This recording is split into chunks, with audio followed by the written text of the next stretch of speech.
এখন তো ফ্যামিলিস্ট রেভলিউশনের যুগ। মেয়েরা এখন ঘরে থাকতে পারে না, চাকরি বাকরি ব্যবসা বাণিজ্য, কত ব্যস্ততা ওদের।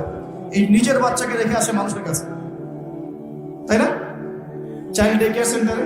পরে দেখবেন ওই বাচ্চারা মায়ের মমতাহীনতায় বড় হবে।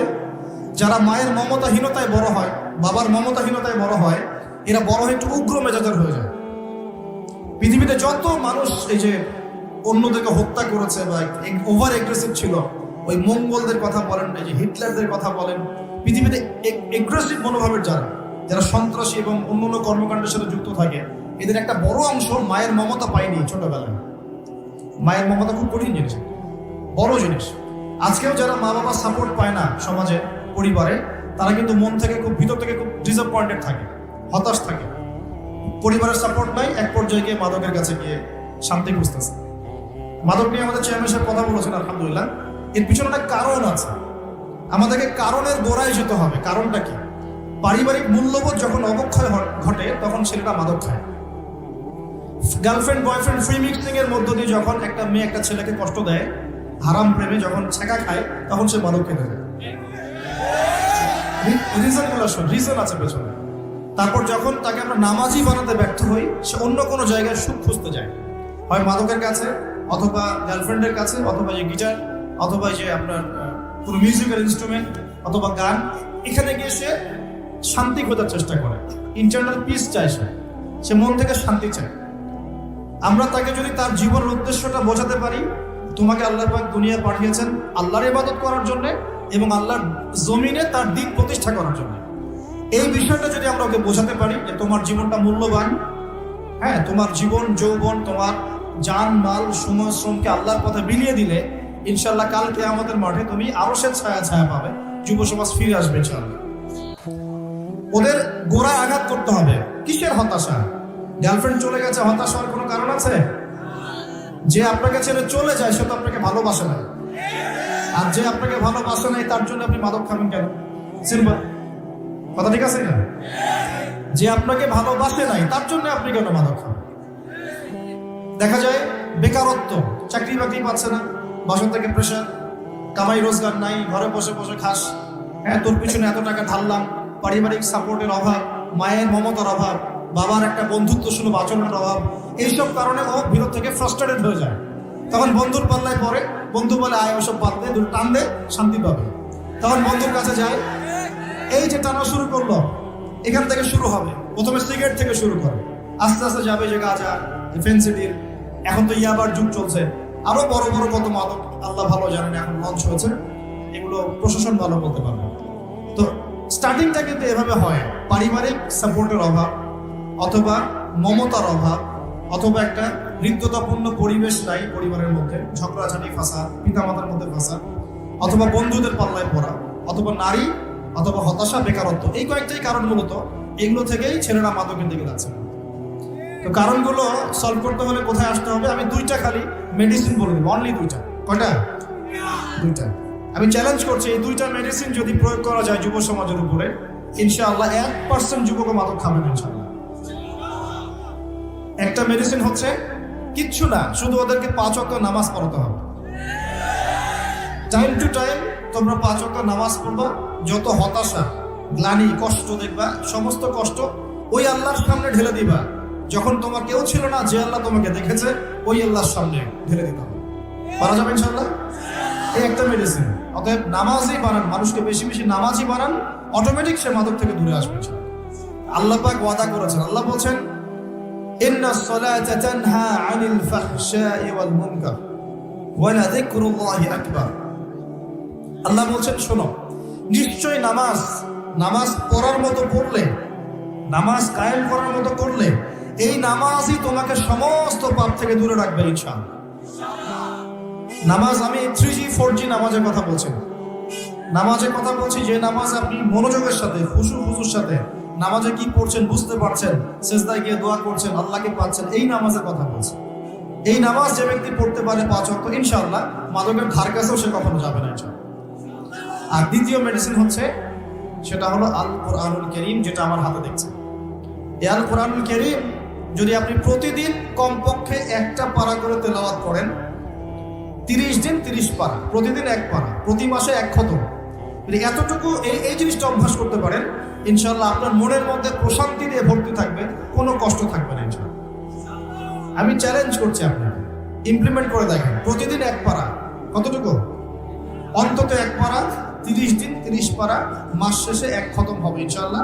এই আমলটা ধরে রাখতে পারলে দেখবেন আপনার মনে নূর এবং প্রশান্তি দিয়ে ভর্তি থাকবে। সারা দুনিয়া অশান্তি, আপনার মনে শান্তি, কোনো অশান্তি কাজ করবে না ইনশাআল্লাহ। আল্লাহ পাক আমাদের সবাইকে এই দুটো মেডিসিন প্রয়োগ করার তৌফিক দান করুন। এবার আসি ভাই, ওই সময় সব লিখে দেওয়া হয়েছে যে আপনার রিজিক, হায়াত, তারপরে কাজ কি হবে, সাফল্য, সৌভাগ্যবান না দুর্ভাগ্যবান হওয়া। এরপরে যখন আমরা ছোট ছিলাম, মায়ের দুধ পান করেছি, তখন কিন্তু আমরা আমাদের দায়িত্ব নিতে পারতাম না। আমরা বিছানায় পেশাব পায়খানা করেছি, কেউ আমাদেরকে দেখে নাই, পিতামাতা দেখেছেন, তখন আল্লাহ পাক আমাদেরকে দেখেছেন, তখনও আল্লাহ আমাদের সাথে ছিলেন।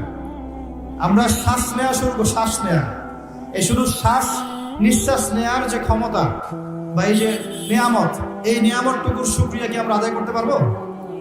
আমাদের শরীরে রক্ত চলছে, রক্ত যে সংবহন তন্ত্রটা চলছে, এই রক্ত সার্কুলেশন বন্ধ হয়ে গেলে আমরা বাঁচবো? এটা কে দেখছেন? এটা এই যে হার্ট যে পাম্প করছে, হার্টবিট, একটা হার্ট পাম্প করার পরে আল্লাহর অনুমতি চায়, আল্লাহ আরেকবার পাম্প করবো কি? আল্লাহ অনুমতি দেয়, তারপর পাম্প করে। এত সহজ? রাতে যখন ঘুমাই আমরা, আমাদের আত্মা আল্লাহ পাক নিয়ে নেন, এটা অনুমতি প্রাপ্ত হয় যে আমি আল্লাহকে আবার ফিরিয়ে দিবেন, যদি দেয় তাহলে আপনি সকালে উঠবেন, না হলে উঠতে পারবেন না।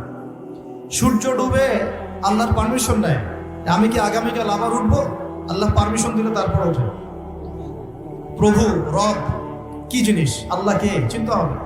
আমরা যখন কিছুই করতে পারতাম না, হাঁটতে পারতাম না, আমরা দাঁড়াতে পারতাম না, আমরা আগে হামা করে দিতাম, তারপর আমরা বসা শিখেছি, তারপরে আস্তে আস্তে কিছু ধরে দাঁড়ানো শিখেছি, তারপর আস্তে আস্তে আমরা একটু হাঁটা শিখলাম, তারপর দৌড়ানো শিখলাম। এখন আস্তে আস্তে আমাদের শরীরে শক্তি আসছে না, যৌবনকাল চলে আসছে, এখন আমরা আল্লাহকে আর চিনি না। এখন আমরা আল্লাহকে কি চিনি না। লক্ষ লক্ষ কোটি কোটি যুবক বাংলাদেশের বাড়িতে নামাজ পড়ে দেন, ও মনে করে যে ওই সব কিছু, যৌবনকালে এসেছে, ও মনে করে এটাই আমার সব কিছু। তারপরে লক্ষ লক্ষ মেয়েও আছে যারা কিন্তু নামাজ পড়ে না, ওরা ভুলেই গেছে যে ওরা মায়ের গর্ভে কখনো ছিল। আমরা সবাই মায়ের গর্ভে অসহায় ছিলাম, আমরা ভুলে গেছি যে আল্লাহ পাক তখন আমাদের সাথে ছিলেন। এভাবে জীবনের প্রতিটা ধাপে ধাপে আল্লাহ পাক আমাদেরকে দেখেন, খাওয়ান, পড়ান, শ্বাস নেন, শ্বাস নেওয়ার তৌফিক দেন, ঘুম থেকে ওঠার তৌফিক দেন, আমাদেরকে হাঁটার তৌফিক দেন, হার্টবিট পাম্প করে, রক্ত চলাচল করে। হ্যাঁ, আমরা শ্বাস নেই, খাই, কত কি করি সারা জীবন, অথচ এই সমস্ত নিয়ামতগুলো কে দেন? সে আল্লাহকে যদি ভুলে যান, তাহলে কোশ্চিনকালেও দুনিয়ায় সফল হতে পারবেন না, পরকালেও সফল হতে পারবেন না। আমরা তো কারো প্রতি অল্প একটু ইহসান করার পরে, মনে করেন একজন বন্ধুকে আপনি 4-5 বার টাকা পয়সা ধার দিয়েছেন, এখন সে যদি আপনার সাথে বিরুদ্ধাচরণ করে, আপনি মুখের উপর বলে বসেন, তোর জন্য এত কিছু করলাম, তুই আজকে আমার জন্য এটা করলি। আরে সারা জীবন ধরে আল্লাহ আমাদের জন্য কত কি করে যান, প্রতি মুহূর্তে, প্রতি সেকেন্ডে। একটা আয়াত আছে সূরা আর-রহমানে, কুল্লা ইয়াউমিন হুয়া ফি শা'n, মানে আল্লাহ পাক সব সময় কন্টিনিউয়াসলি প্রতি মুহূর্তে এই মহাবিশ্ব পরিচালনার কাজে ব্যস্ত আছেন।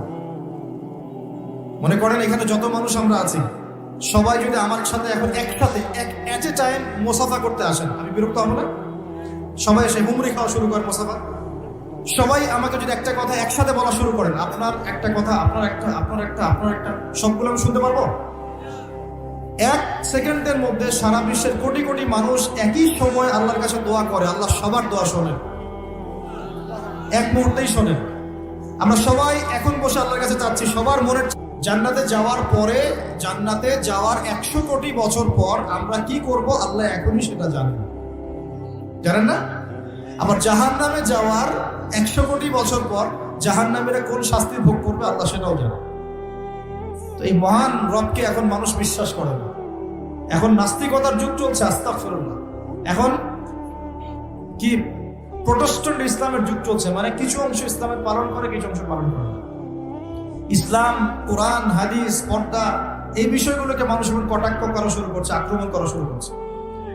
গত পরশু দিনে দেখলাম যে সুইডেনের মতো কান্ট্রি, ওরা তো বাক স্বাধীনতায় নাকি বিশ্বাস করে, ওখানে প্রকাশ্যে আল কোরআনকে পুড়িয়ে দিল, দেখেছেন না? দেখেছেন না? আরো ঘোষণা দিয়েছে যে আস্তাগফিরুল্লাহ, আরো বলে পড়াবে এবং শুকরের রক্ত দিয়ে নাকি কোরআনকে মাখিয়ে দিবে। নাউযুবিল্লাহ।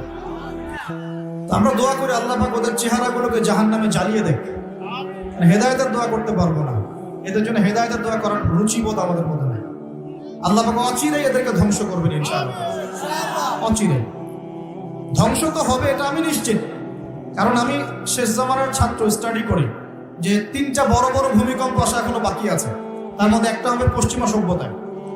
এই ইউরোপিয়ান সিভিলাইজেশনের মধ্যে পশ্চিমা সভ্যতা একটা বড় ভূমিধস হবে অচিরেই। এখানে একটা বড় অংশের মাটির নিচে চাপা পড়ে যাবে ইনশাআল্লাহ। এটা কি আমাদের 10টা বড় নিদর্শনের একটা। 3টা বড় বড় ভূমিকম্প বাকি আছে, একটা পশ্চিমে, একটা পূর্ব দিকে, একটা পৃথিবীর মাঝখানে। তো এরা কোন জাতি? এরা সমকামী, ছেলেকে বিয়ে করা এদের কাছে জায়েজ। তো ওরা তো কোরআনের বিরোধিতা করবেই, কোরআন তো এর বিরুদ্ধে কথা বলছে। কোরআন বলছে সমকামী একটা কম ছিল, কওমে লূত। ওদেরকে আল্লাহ পাক এমন শাস্তি দিয়েছেন যা বিশ্বে কাউকে দেন নাই। একদম মাটিটা উপরে তুলে আসমানে উঠায়, আসমান থেকে পাথর বর্ষণ করে সবগুলোকে থেতলা করে দিয়ে উল্টা দিকে আবার দাফন করে দিয়েছে কওমে লূতকে। জর্ডানের ডেড সি বা মৃত সাগর, ওই জায়গা যেখানে কওমে লূত ছিল। আর এরা হচ্ছে কওমে লূতের বর্তমান ট্রেডিশন, বর্তমান রেভলিউশনার বলতে পারে। বর্তমান ভার্সন হচ্ছে এরা। কওমে লূতের বর্তমান ভার্সন এরা, প্রেজেন্ট ভার্সন এরা। এরা এই সভ্যতা, পশ্চিমার এই সভ্যতা ছেলেকে বিয়ে করা জায়েজ মনে করে। তো ওরা তো কোরআনের বিরুদ্ধাচরণ করবেই। আর কোরআন বলছে যে এরকম করলে একদম ধসাই দেব শাস্তি দিয়ে। আসমানের নিচে, জমিনের উপরে সবচেয়ে বড় বড় পাপগুলোর মধ্যে এটা একটা। ওরা তো সুদখোর, সারা বিশ্ববাসীকে সুদ খাইয়েছে। আর কোরআন বলছে সুদ যে খায় সে যেন আল্লাহ এবং তার রাসূলের সাথে যুদ্ধ করে। তাহলে ওরা তো কোরআনের বিরোধিতা করবেই। কোরআন বলছে যে সমাজের সাম্য থাকতে হবে, সাম্য। আর ওরা তো সাম্যের বিরোধী। ওরা মানবতার ধ্বজা ধরে বিশ্বের বিভিন্ন মুসলিম কান্ট্রির মধ্যে মুসলিমদেরকে নির্যাতন করেছে। ওরা তো কোরআনের বিরোধিতা করবেই, স্বাভাবিক। কোরআন বলছে এইসব জালেমদের সাথে জিহাদ করতে, আর এই কিতাবে সেটা লেখা আছে। তাহলে ওরা তো এই বইটা পুরোতে চাইবে না? এগুলো পড়লে তো আপনার ভিতরে একটা জজবা চলে আসবে। ওরা চাইবে এখান থেকে আপনাকে দূরে সরাই দিতে। কোরআন বলছে মুসলিমদের ঐক্যের কথা, তো ওরা তো মুসলিমদের ঐক্য পছন্দ করবে না। অতএব কোরআন তো পুরাতে হবেই ওদের কাছে। কোরআন বলছে ওরা বস্তুবাদী আর আখিরাত চিরস্থায়ী।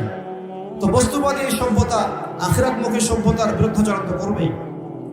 কোরআন বলছে যে দ্বীন ইসলামকে আল্লাহ পাক পাঠিয়েছেন সারা বিশ্বে বিজয়ী হওয়ার জন্য। আর ইসলাম যদি বিজয়ী হয় ওদের অস্তিত্ব থাকবে, অতএব তারা তো বিরুদ্ধাচরণ করবে। কোরআন বলছে মাদক থেকে দূরে থাকার কথা, আর ওরা মাদক ফ্রি অ্যাক্সেস সবাই খাচ্ছে, তাহলে ওরা কি বিরুদ্ধাচরণ করবে না? স্বাভাবিক। কোরআন বলছে যে জেনা থেকে দূরে থাকো না, জেনার কাছেও যেও না। আর ওদের সভ্যতা এমন সভ্যতা যেখানে বাবাও মেয়ের সাথে জেনা করে। বিশ্বাস করছেন না কথা? বাবার হাতে ওরা মেয়েরা এই ইফটিজিং এর শিকার হয়, সেক্সুয়াল হ্যারাসমেন্টের শিকার হয়, এবং ভাই বোনের সাথে জেনা করে। কতগুলো প্রমাণ নেবেন? আমি একটা বইয়ের নাম বলে, লস্ট মডেস্টি একটা বই আছে, মুক্ত বাতাসের খোঁজে, পড়েন, সব দেখতে পাবেন ডিটেলস, প্রমাণস্বরূপ। এই সভ্যতা তো কোরআনের বিরুদ্ধাচরণ করবেই, কারণ কোরআন তো এখান থেকে আপনাকে দূরে সরাচ্ছে। ব্যভিচার, পরকীয়া কি ইসলামে জায়েজ? ওদের ওখানে একটা ফ্যাশন, ওরা কি বিরুদ্ধাচরণ করবে না? করবে। ওদের যতগুলো নোংরামি, অশ্লীলতা, ফাহেশা কাজ, আল্লাহ দ্রোহিতা, এই প্রত্যেকটা বিষয়ের বিরুদ্ধে কোরআন কথা বলছে বলেই কোরআনের বিপক্ষে ওদের এত জ্বালা। কিন্তু এই জ্বালা বেশি দিন স্থায়ী হবে না ইনশাআল্লাহ। কারণ আমরা জানি অচিরেই এমন প্রজন্ম আল্লাহ পাক পাঠাবেন ইনশাআল্লাহ, যে প্রজন্মের প্রত্যেক সন্তান আল কোরআন পড়তে জানবে ইনশাআল্লাহ, কোরআনের অর্থ বুঝবে ইনশাআল্লাহ, কোরআনের আদেশ মানবে, নিষেধ বর্জন করবে ইনশাআল্লাহ, কোরআনের দাওয়াত মানুষের কাছে পৌঁছাবে এবং আল্লাহর এই পুরো জমিনে কোরআনের বিধান প্রতিষ্ঠা করবে ইনশাআল্লাহ। এমন প্রজন্ম অচিরেই আসবে। আমি আপনাদেরকে বলে দিয়ে যাচ্ছি যে নবী ঈসা আলাইহিস সালামের হাতে 40 বছর এই পুরো বিশ্বে এই ন্যায় এবং ইনসাফের শাসন না হওয়া পর্যন্ত কিয়ামত আল্লাহ পাক দিবেন ইনশাআল্লাহ। এটা হাদিসে লিখিত হয়ে গেছে। তিনি আসবেন, তার আগেই ইমামুল মাহদী আসবেন। তিনি দাজ্জালকে হত্যা করবেন এবং দাজ্জালকে ফলো করবে, কিন্তু এরাই দাজ্জালকে ফলো করবে। তবে পাথর বা গাছের পিছনেও যদি দাজ্জালের বাহিনী গিয়ে লুকায়, ওই পাথর আর গাছও কথা বলা শুরু করবে। তারা বলবে, ইয়া মুসলিম ইন্না ওয়ারা আল ইয়াহুদ তাআল ফাকতুলহু, হে মুসলিম আমার পিছনে একজন ইহুদি আছে, আসো একে হত্যা করে যাও। পাথর এবং গাছ কথা বলবে। বিশ্বাস করছেন? এই সময় সামনে অপেক্ষা করছে। বিশ্বে এখন যা দেখছেন তার কিছুই থাকবে না।